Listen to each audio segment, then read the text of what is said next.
Je ne parle pas au NOIR, partie 2. Alors, je décide de sortir de la chambre et je veux parler à mon équipe de ce qui me bouleverse, de ce que j'ai rencontré dans la chambre avec le patient. Et l'équipe de nuit déjà est constituée juste de 2 infirmières avec une équipe de 4 aides-soignantes chacun. Alors, nous sommes 10. Et l'autre infirmière était comme moi, c'était une afro-américaine. Et mon équipe était constituée de Croix-Wattis et d'une africaine de couleur. Quand je parle à mon équipe de ce qui s'est passé, et l'Africaine me dit, oh oui, l'administration m'a interdit de passer dans cette chambre. Oh, je dis, ah bon? J'ai reçu un autre choc. Jusqu'à ce niveau? Mais ça, c'est frustré le soignant, quoi. Vous imaginez que s'il y a un problème dans cette chambre, parce que la femme en plus, c'était même pas seule, c'était pas une chambre privée. Vous imaginez que même la voisine a un problème, elle ne peut pas passer parce que celle-là ne veut pas voir des gens de couleur. C'était quand même trop scandaleux pour moi. Je dis, oh, je viens de recevoir un deuxième choc. Alors, je ne savais plus quoi faire. Je me dis, ok, là maintenant, j'ai 3 choses qui passent dans ma tête. Je me dis, une des premières solutions est peut-être d'utiliser une aide-soignante Wattis là pour donner les médicaments parce que c'était tous les médicaments PO, il n'y avait pas d'intraveineuse, il n'y avait pas quelque chose d'invasif. Je me suis dit, mais elle n'avait pas de certification pour administrer les médicaments.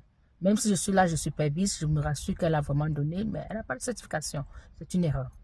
La deuxième chose que j'ai pensé, c'était de simplement noter dans le dossier et de donner le comportement désagréable de la dame, d'expliquer ce qui se passe et de dire qu'elle a refusé de prendre ses médicaments.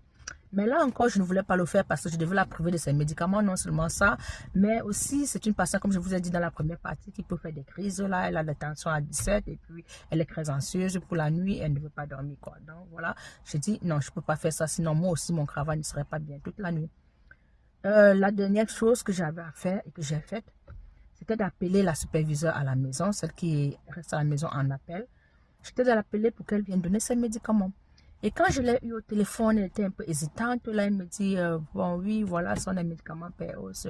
Oui, c'est vrai que la patiente est un peu chiante. Voilà, c'est connu, voilà, c'est connu et tout. Elle faisait comme ça, elle ne doit pas venir là et tout. Je lui dis, mais non, écoutez, pour moi c'est critique, vous allez venir lui donner ses médicaments, même si voilà quoi. Je veux pas qu'elle me fasse une crise la nuit ou quelque chose de ce genre. C'est comme ça, vous allez venir donner les médicaments, je peux rien faire autrement. Alors elle est quand même venue, mais un peu gênée là. Et quand elle a donné les médicaments de 21h, vous savez, il fallait attendre encore minuit pour donner les médicaments de minuit qui étaient juste les antidouleurs. Et elle m'a dit, tu sais, les médicaments du matin de 6h, vous pouvez donner à l'infirmière qui va prendre le rapport le matin de le faire.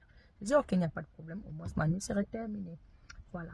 Quoi. Et pour cela, je me suis quand même sentie que c'est une situation très embêtante parce que je sais que les patientes